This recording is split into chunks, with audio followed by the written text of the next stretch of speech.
Mujeres al poder, esto es Proactive, bienvenidos.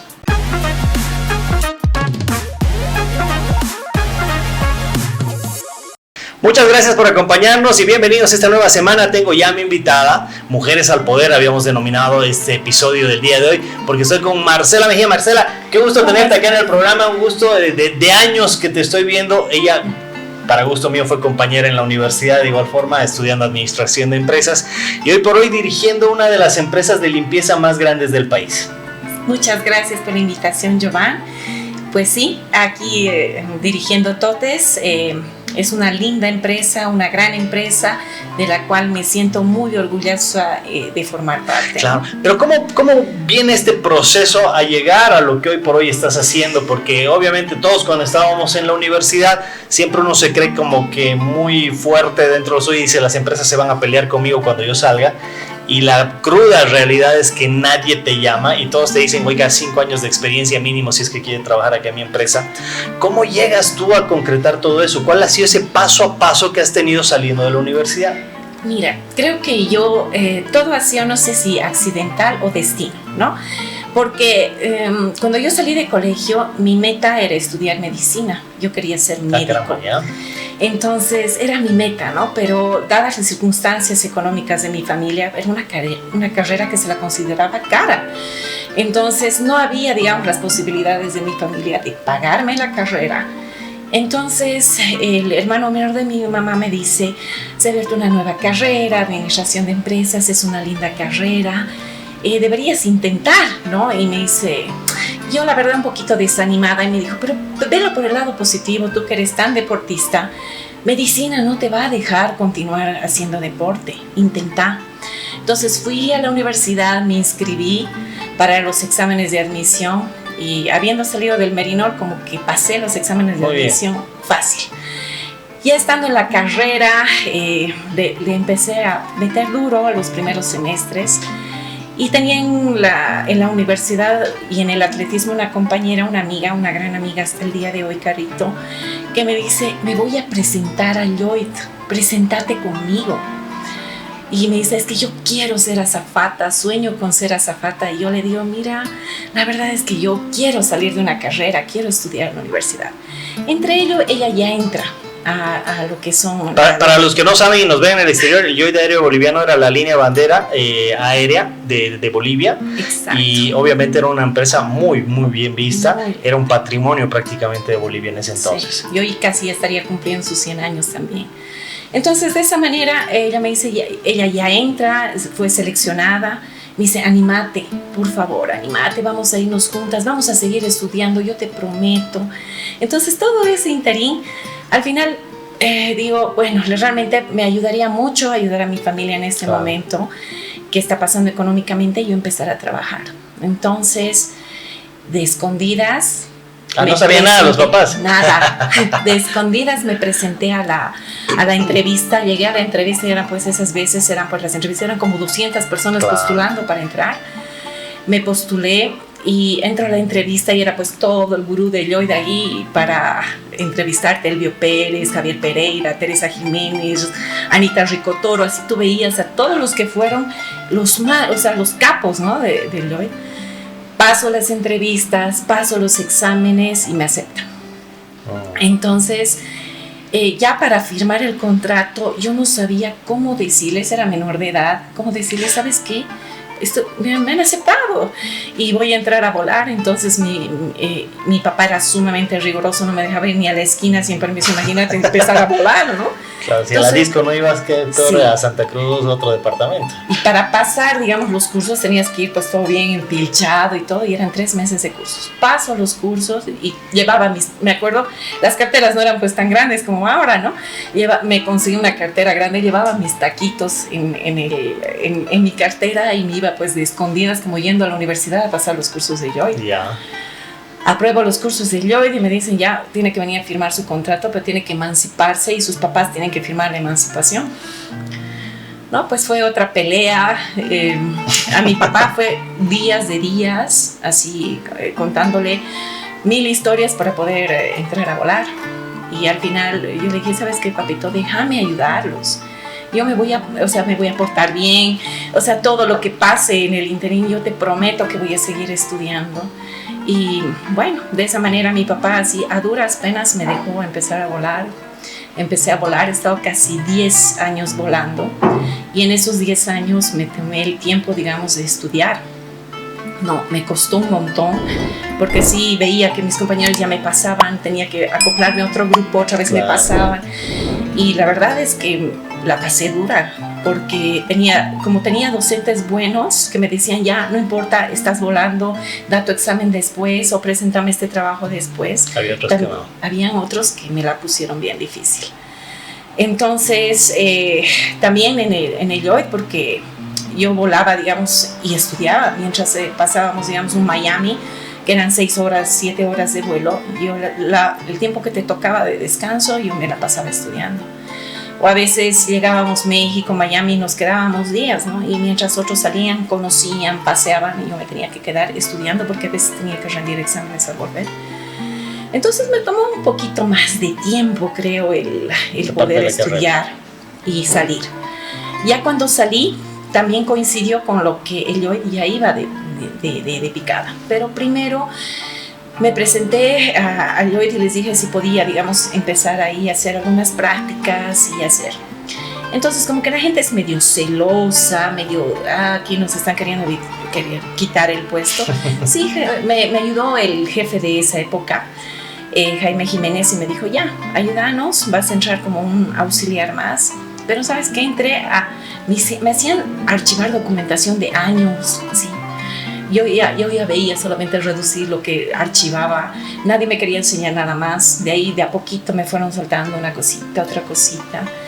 Y bueno, pasó eso y después pasó toda la revolución de Lloyd, paramos, dejamos de volar, y a poco ya terminé la universidad, empecé a hacer unas prácticas en la Pepsi para sacar para la titulación por trabajo dirigido, y de ahí para Lloyd, y fue toda la época de la huelga, apareció el famoso Goldman, y un día pues creo que renunció media empresa, se fueron, que eran los pititas y los focas y no sé qué, ¿no? Entonces en ese interín agarra y me dice Goldman, tú creo que estás estudiando. Sí, he terminado. Tú ahora te haces cargo de ese departamento. ¿De qué departamento? Del Departamento de Recursos Humanos en el Lloyd. Caramba. Entonces yo, sí, apenas egresada, salida de la universidad, fue una batalla durísima. Tuve que empaparme de todo, aprender el sistema, y ahí empecé. Y la cosa es que, bueno, en el interín también hubieron cosas que no me gustaron, porque habían manejos que, bueno, pues no se estaban haciendo correctamente. Entonces, bueno, hubo una discusión con Goldman y decidí dar un pie atrás. Y fue, digamos, muy duro para mí cortar ese ciclo, ¿no? Salir de lo que era el Lloyd y empezar nuevamente. O sea, yo me tomé creo que una semana que no sabía si llorar o empezar o qué hacer. Entonces, bueno, ahí mi hermana me dijo, no se acaba el mundo, empecé a presentar tus papeles porque te estás acabando tus ahorros, ¿qué vas a hacer? Claro. Entonces empecé a mandar mis papeles y del primer lugar que me llamaron fue de Totes. Entonces empecé en Totes, fui a las entrevistas, me aceptaron, empecé y fue otro cantar porque era otro mundo. ¿Qué actividades realizabas de manera inicial ahí en Totes? Fui jefe directamente de recursos humanos. Jefe de recursos humanos entré. Ya. Entonces era otro mundo, otro tipo de gente, había que tener muchísimo más cuidado en todo y realmente aprendí muchísimo. O sea, creo que fue mi maestría, ¿no? Porque todo lo que no pasan en las empresas habitualmente, ahí pasa muy seguido, ¿no? Las faltas, el que yo me voy, cosas, ¿no? Que te decían que a veces faltaban porque su vaca se le había salido y su vaca era más importante, porque claro, su vaca costaba, ¿no? Entonces, cosas así.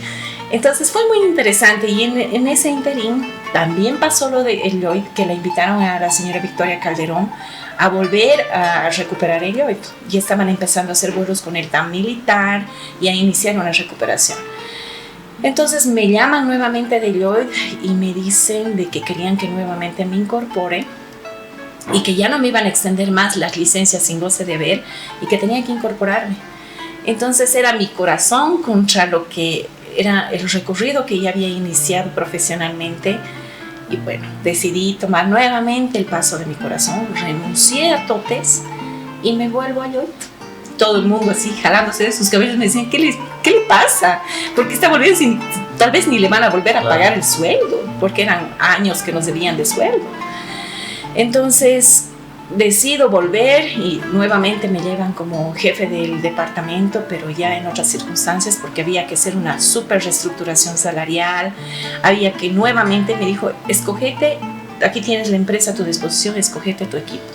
Tienes 4 personas que van a trabajar a tu cargo, tú escogete tu equipo. Entonces, de las personas con las que empecé inicialmente, me agarré un par de ahí de otros lados, de finanzas, de otro lado agarré gente, digamos, que podía colaborarme. Armé mi equipo, un súper equipo, y la verdad es que hicimos una reestructuración increíble. Nuevamente reestructuramos salarios, todo acorde. Me dijeron, estos son los ingresos y no podemos pasarnos de esto está destinado para sueldos, tú ve cómo armas tu escala salarial. Entonces, obviamente, fue chocante para todo el mundo porque la gente esperaba que nuevamente los sueldos que nos asignaron en algún momento, que eran sueldos de 20,000, 15,000, que se mantengan. Entonces tuvimos que hacer un recorte total para entrar y ajustarnos al presupuesto que tenía en ese momento Lloyd, ¿no? Porque era la oportunidad de seguir volando. Claro. Y como que se empezó a generar un montón de dinero, pero teníamos que pagar obligaciones, habían juicios que empezaron a meter y empezaron a salir los juicios, mandamientos de premios, o sea, se empezó a trabajar con todo eso y a rearmar files, porque incluso la gente que se fue desarmó, se sacó, o sea, vandalizó ese departamento.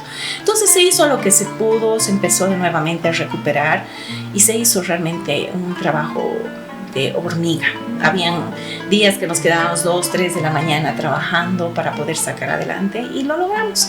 Y que estuvimos casi así unos 2 años trabajando con los sueldos al día, los sueldos que podíamos pagar, sueldos digamos de 4,000, 5,000 bolivianos, que no eran malos sueldos porque aún siguen siendo esos sueldos atractivos. Siguen siendo bien, ¿no? Se los sigue viendo bien esos atractivos, salarios, ¿no? Entonces sí, empezamos a trabajar así, se armó un buen equipo de trabajo y en ese interín también pasa que nuevamente los sindicatos empiezan a exigir más cosas, que deben más, que deberíamos ganar, que nos deberían...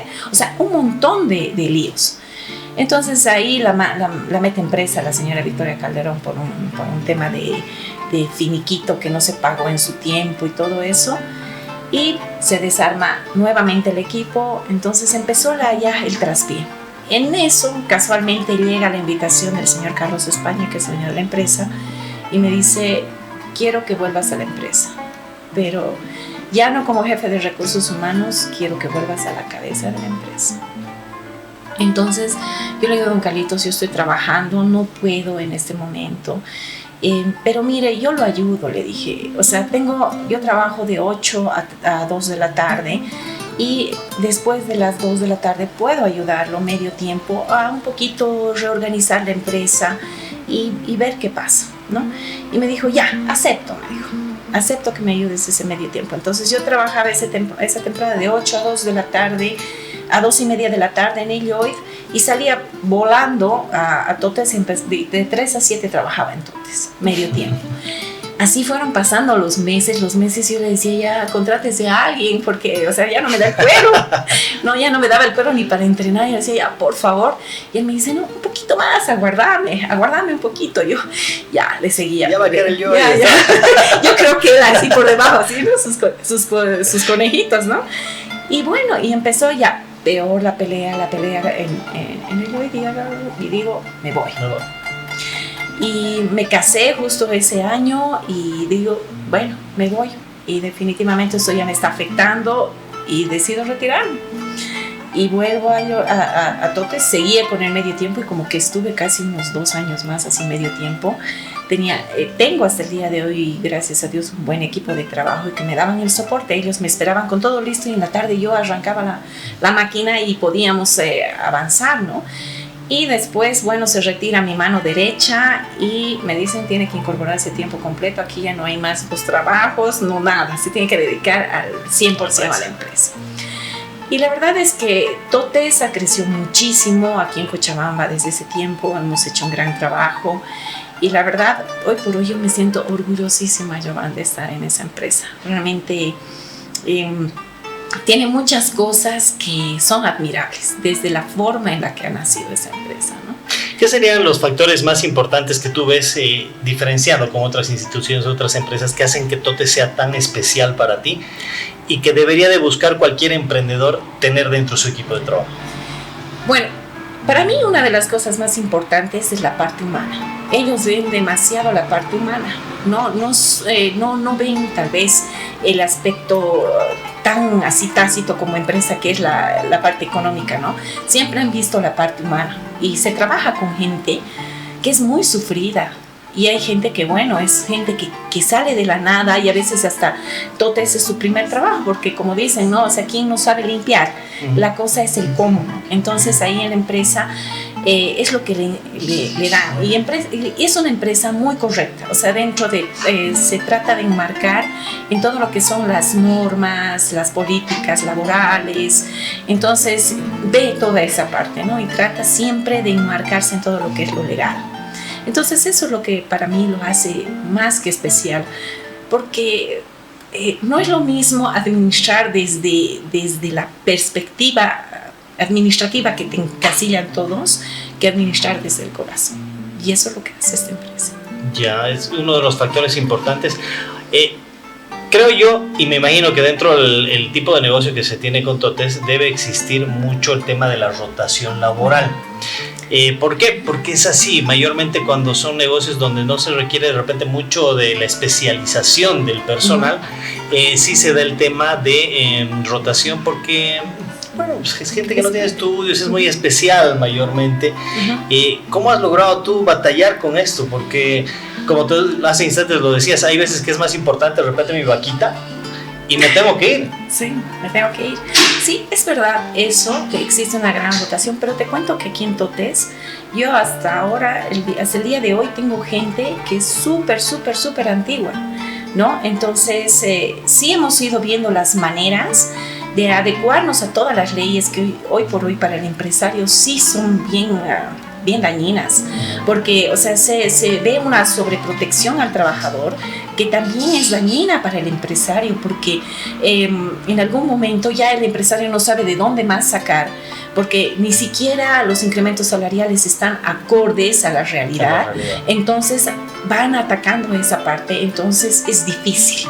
Entonces se han ido adecuando formas de seguir trabajando con la misma gente, y como te digo, yo tengo equipos de trabajo, gente en Totes que tiene 10, 15, 20, 25 años trabajando, pero que sí se han ido adecuando, digamos, a trabajar por tiempo de contrato. ¿No? Es que el empresario tiene que ir viendo todas esas estrategias en cierta forma, porque la carga social es muy fuerte. Y al menos yo estaba justo manejando una empresa, teníamos 300 trabajadores. Mi planilla bordeaba los $50,000 que pagábamos, pero justo en ese momento se dieron incrementos salariales que eran realmente loquísimos, jalados de cabellos, 50%, 7%. Cuando estaba el gobierno del señor Evo Morales se dieron esos incrementos demasiado fuertes con relación a la actividad que nosotros hacíamos. ¿Y qué es lo que optaba por hacer el empresario? Bueno, pues a tratar de optimizar la parte de producción y empezar a retirar gente. Y era la única salida. Y hay algún momento en el que yo digo, o sea, yo creo que tiene que ver ya nomás hoy por hoy un análisis de la parte económica por ese lado. No puede ser que a la medida también que suban los salarios, también suba el subsidio. La gente vende su subsidio y ya ni siquiera aprovecha el subsidio en sí.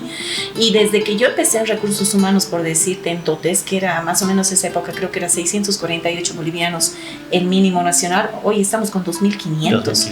Entonces, y en un lapso de tiempo bien corto. Cuando yo estaba en la empresa, el salario básico estaba en 400 bolivianos. O sea, Imagínense cuánto. Y esa es una devaluación indirecta también que se ha ido dando, ¿no? Sí. Porque no es que compres hoy por hoy muchas más cosas por los mismos 2.000. El pan valía 10 centavos. Uno se compraba 10 panes por $1. Y ahora unos 50, 2 pesos y te venden el pan. Entonces sí, ha habido un incremento leonino. Y para el empresario es terrible. Es terrible. Y yo creo tener empresas con esta antigüedad hoy por hoy es realmente un logro. Porque poco a poco, como tú dices, pequeños emprendedores van cerrando sus empresas o van haciendo lo que ahorita nos afecta muchísimo a todos. Le afecta mucho el mercado, la competencia informal. Aquellos que le dicen, si quieres nomás trabajas por 2.000, te pagan 2.000 y pues el restante al bolsillo no los aseguran, no les dan absolutamente nada y tienen que batallar con eso. Y bueno, y gracias a Dios nosotros tenemos nuestra gente, nos apoyan en los cambios que hacemos, pero nosotros cumplimos con absolutamente todo en la parte laboral, pero también tenemos que aprender a ver como desde la perspectiva empresa, ¿no? ¿Qué es lo que nos está atacando a nosotros y que te obliga realmente, debe obligar a los pequeños emprendedores? ¿Dónde es tu mayor costo? Es el sueldo y el salario. Y es ahí donde atacas. Y ahí es donde vulneras realmente los derechos de los trabajadores, ¿no? Porque es ahí donde realmente no puedes creer, pero también tienes que salvar tu empresa. Pero por el otro lado, la pobre gente tiene que aceptarte lo que le estás ofreciendo si quiere trabajar. Oye, Marce, y dentro de esto, sé que vivimos en una sociedad un tanto más machista. ¿Has tenido algunos problemas con el tema de género? Sí. Porque ya me imagino, recursos humanos, el hecho de tener que despedir a alguien de repente por la situación que se está atravesando no es nada fácil. Y hoy por hoy, pues creo que los de recursos humanos son los que más sapos se traigan, ¿no? Porque es a quienes los ven como los culpables de que esté perdiendo mi fuente laboral o al culpable de que me esté retirando. Sí, evidentemente, bueno, yo ya indirectamente veo eso, ya como representante legal, como gerente, todo eso, pero sí te afecta, porque la exclusión de género en todo lado. O sea, todavía existe la sociedad machista en el que dice, una mujer está viniendo a decirme cómo voy a hacer, a veces hasta internamente, ¿no? O sea, la gerente de Cochabamba es mujer, pero, ay no, y sus ideas y sus cosas, ¿no? Entonces a veces sí se vive eso.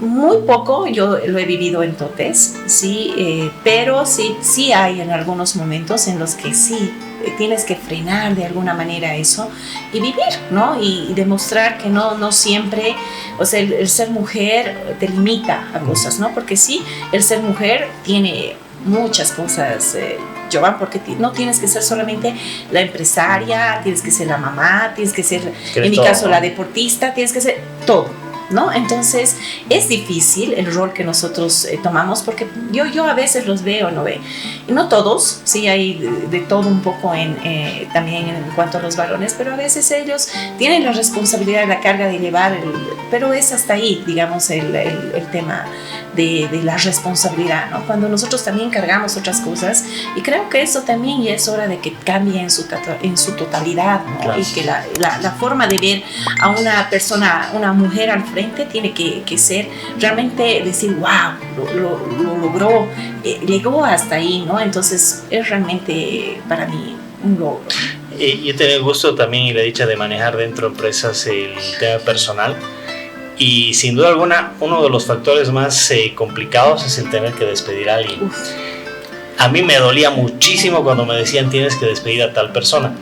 Pero en el caso de la mujer creo que es más emocional todavía y debe ser más duro, porque tú no estás pensando en el trabajador, tú estás pensando en su familia, estás pensando en sus hijos, estás pensando en todo. Es la parte, yo creo que es la parte más difícil porque además que el momento en que ya pasa esto, por más de que la persona haya cometido serios errores y que tú hayas, digamos, atribuido su despido a esos errores, también ves la parte emocional, ¿no? Sus hijos, qué va a pasar, pero también tienes que ver por el otro lado la empresa, y si lo dejo y sigue cometiendo los mismos errores, y si sigue pasando esto, o ya no puedo pagarle definitivamente a veces el sueldo, es muy difícil, porque como tú dices, a nosotros nos manda nuestro corazón, y eso es bien complicado agarrar. Es bueno y es malo, ¿no? Porque el campo empresarial lamentándolo, es más frío, ¿no? Y ahí lo que priman son números, y si una persona no es rentable realmente, pues no hay vista atrás y chao corazón y simplemente hay que decirle adiós. Es más frío, sí, y esa es la parte, digamos, difícil con la que tienes que... Y a veces también te dejas guiar por tu corazón y dices, sí, le daremos una oportunidad más, vale la pena, y pum, por atrás otra vez, ¿no?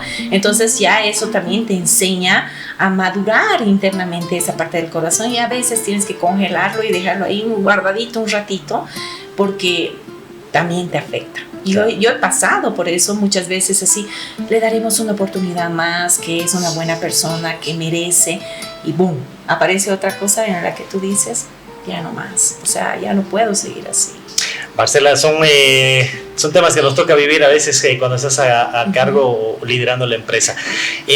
Ya estamos llegando al final de nuestra entrevista, Marcelita, y siempre les preguntamos a nuestros invitados 3 consejos que tú podrías dar para que el emprendedor que nos está viendo pueda aprovecharlos, pueda evitar de caer de repente en algunos problemas o en algunas situaciones que tú hayas caído y pueda hacerle más fácil su camino. Bueno, uno de ellos, a todos les diría que a veces no es lo que tú quieres, es como que el destino ya está trazado, y que nunca dejen de pelear por lo que realmente creen que es para ti, ¿no? O sea, que siempre... Los emprendedores pasan mucho por esto, a veces quieren dejar a un principio cuando no resultan las cosas, pero sí hay que seguir, porque los resultados siempre se ven después, no es que se ve en ese momento. Entonces hay que seguir, pero siempre en esa trayectoria, mi otro consejo seguir es que también se dejen guiar por lo que es correcto, por lo que es legal, que nunca se aprovechen de los demás para seguir adelante, y que pues...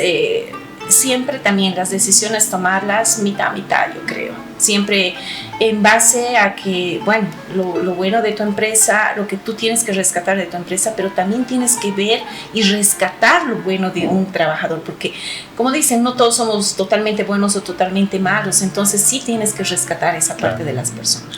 Marcelita, un gusto haberte tenido acá, conocer parte de tu historia. Si bien hemos sido compañeros todavía en la universidad, uno a veces no conoce toda la historia y todo lo que has atravesado, y de verdad creo que la has batallado muy bien. Gracias. Te felicito, y bueno, el deseo de que todo te siga de acá para adelante con mucho más. Muchísimas gracias, Jovan, por la invitación, y pues a todos los que nos están escuchando el día de hoy. Bueno, pues agradecerles a todos ustedes. Si les gustó la entrevista, ya saben, compártanla.